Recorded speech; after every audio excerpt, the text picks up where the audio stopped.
ବାପା ହେ ଚିତା ପକେଇ ଦେଇଛି ଆଉ ରହିବି ନାଇଁ ତ କଣ ରହିକିରି ମୋ ଘର ଚାହୁଁଛି ଆଲେ କରୁଛ ବଡ ପୁଅ ଯାହା ତ ହକି ବୁଦ୍ଧିକିରି ବୁଡେଇଲଣି ଆଉ ରହିବି ତମେ ତ ଡାଇଜେସନ ହଉନି ତମେ ବେଇବ ଖାଉଛ କାଇଁ ଟୋଟାଲ ମେଲା ହେଇଯାଇଛି ମୁଁ ରହିବି ନାଇଁ ପଳେଇବି ଭାଇନା ତମେ କାହିଁକି ସେମିତି ହଉଛ ତମେ ମନା କରୁଛି ତମେ ଖାଇବନି ତମେ କାହିଁକି ଖାଉଛ କାହିଁକି ଏମିତି ହକି ବୁଝି ହଉଛ କାହିଁକି ବେଇବ ୱାର୍ଲଡ ମ୍ୟାନ କରୁଛ ଏତେ ଡେରିରେ ମନେ ପଡୁଛି ଓଲ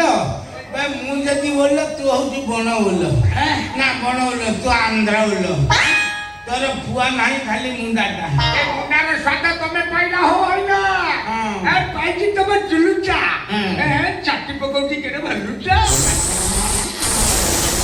ବାପା ପ୍ରେସର ଅଧିକା ହଉଛି ଇଏ ତୁ ତାକୁ ଦେଖୁଛୁ ସେ ଖାଇଲା ବେଳେ ଦେଖୁଛୁ ଶୋଇଲା ବେଳେ ଦେଖୁଛୁ ଦେଖି ଦେଖି ତାକୁ ତ ଝଡ଼େଇକି ଶୁଖେଇ ସାରିଲୁଣି ତୁ ବି ତ ଦାନ୍ତ ପଦାକୁ ପଳେଇଲାଣି ନାଇଁ ଭାଇନା କଣ କରିବି ଏଇ ପାପ ଆଖି ତ ପାଇଁ ସବୁ ଦୋଷ ଏମିତି ଦେଖିଲି ବୋଲି ସ୍ତ୍ରୀ ମାନେ ସବୁ ଛାଡ଼ି ଚାଲିଗଲେ ସ୍ତ୍ରୀ ମାନେ କେତୋଟି ବିବାହ କରିଥିଲ ଜମା 3ଟି ଆମଦାନୀ କରିଥିଲି ପରିଶ୍ରମୀ ଲୋକ ମୁଁ ଜାଣିଛି ନା ଆଉ ବାବା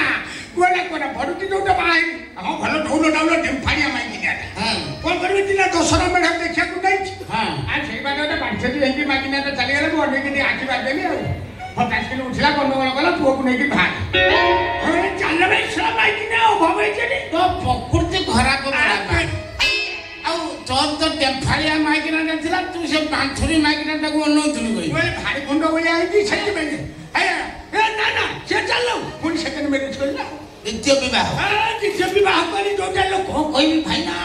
ଓ ଦେଖିବା ଆସିଲା ଡଉଲ ଦେଖିଲା ବେଳକୁ ପିନିଆ ମାରିକେ ଥାଏ ଓ କଣ କରିବି ଭାଇନା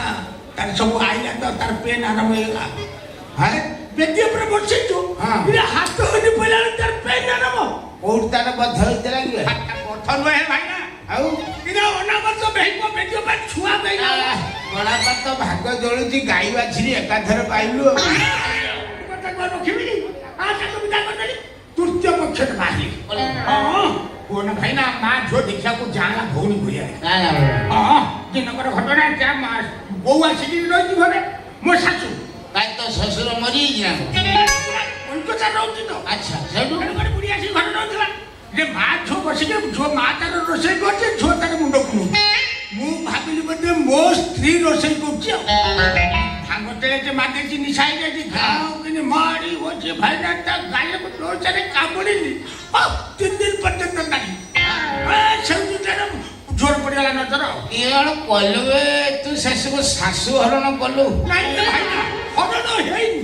ଖାଲି କାମୁଡ଼ରୁ ବିଦା ଆଉ ପଳେଇଗଲା ଆଉ କଣ ମୁଁ ଆଉ ଦେଖୁଛି ଦେଖୁନି କଣ କରୁଛୁ ଇନଡାଇରେକ୍ଟ କରିଦେଇଛି ତମେ କଣ ଛାତ ଉପରେ ସବୁ କୋଣା କରିଦେଇଛି ଯୋଉମାନେ ଯୋଉ ଘରେ ଅଛନ୍ତି ସେଇ ସିଧା ଛାତ ଉପରେ କୋଣା କରି ରହୁଛନ୍ତି ଯୋଉମାନେ ଭଡ଼ାଟିଆ ରହୁଛନ୍ତି ସେଇଟା କହୁନୁ ସେଇଠି ମାନେ ମୁଁ କଣ କରୁଛି କହିଲ ଚପ କାଚ ଲଗାଇ ଦେଇଛି ଏଇ ପୁଅ ପେଟେଇ ପଡୁଛି ଦେଖି ଦଉଛି ଆଉ ଭାଇନା ଛୋଟ ଜିନିଷ ସବୁ ଇଡି ଦେଖା ଯାଉଛି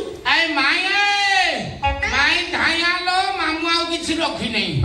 ସବୁ ଦେଖି ସାରିଲାଣି ଚପ କାଚ ଦେଖୁଛି ଛୋଟ ବଡ ସବୁ ଦେଖା ଯାଉଛି ମାଇ ଧାଇଁଆଲୋ ଆଉ କିଛି ନାହିଁ ମାମୁଁ ସବୁ ସାଥ ଦେଇ ସାରିଲାଣି ଚଣ୍ଡାଳ କାହିଁକି ଦେଖୁଛୁ ମାଇ ଜାଣିଲୁ ନା କଣ ହେଇଛି ତୋର ଯୋଉ ଆଇଟମ ମାନେ ତ ଲୁଗାପଟା ତ ନାହିଁ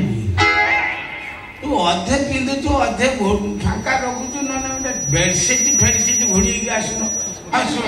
ସେ କଣ କରିଛି ଜାଣିଛୁ ନା ମାମୁଁ ତ ଆଇଟମ ସବୁ ଦେଖିଦେଇଛି ତୋର ଯୋଉ ଭାତ ଡାଲମା ଖଟା କ୍ଷୀରି ଯୋଉ ସମସ୍ତଙ୍କର 4ଟା ଆଇଟମ ତୋର ସେଇ 4ଟା ଆଇଟମ ତାକୁ ଦେଖିଦେଇଛି ମାମୁଁ तो पापड़ भी देख दी तमे मो पापड़ देखि देइछो खाउथन मन ए चिटियारी बाबू तमे एमिति काम करिथिल ना तो बुढ़ा मांकर कथा विश्वास करछो अरे मिछर मोते छ लागु चिटियारी बाबू तम सिस्टम पूरा खराब तम मोबाइल हैंग हेलानी तम पासवर्ड खावा दो रोमियो हमें घर साड़ी जीवा अलग होटल रहेगा माई पळेवा जा माई କଥା ଆଉ ଏତେ ଦିନ କାଳ ଖୋଇ ପେଇକି ତମକୁ ପାଳୁଛି ମୋର କେତେ ଆଶା ଅଛି ମୋ ଆଶା ପୂରଣ ହଉ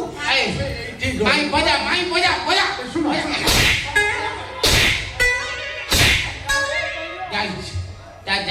ବାକ୍ସ ଭାଙ୍ଗି ଯାଇଛି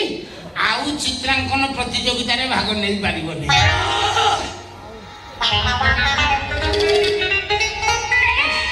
ବଡ ଡେଞ୍ଜର ନାରୀ ରେ ଇଏ ଶଳା ସେଇଥିପାଇଁ ଆସିକିରି ଯେ ଆଜି ଆମେରିକାରୁ ଆସିକିରି ଆଉ ଓଡ଼ିଶାର ବୁଲୁଛନ୍ତି ଗାଈ ଭଳିଆ। ଶଳା ଆମ ଓଡ଼ିଶାକୁ ନା କେହି କିଛି କରିପାରୁନାହାନ୍ତି। ଶଳା ମୁଁ ରାଗିଥିଲି ଭାବିଥିଲି ଗୋଟେ ରଷିଆଟା ନାରୀ ବାହା ହେଇଗଲେ ଶଳା କରୋଡ଼ କରୋଡ଼ ଟଙ୍କା ପାଇଛି ତାଙ୍କ ଡଲାରରେ ମୁଁ ଶଳା ଚଲିଯିବି। ଏ ଶଳା ହେଲା ନେଇ ରେ ଭାବିଥିଲି ମାଇପ କରିବି ଏ ରଷିଆନ ନାରୀ ବେଟାକାକୁ ଗୋଇଠା ମାରି ଗଲା ଯେ ବାହା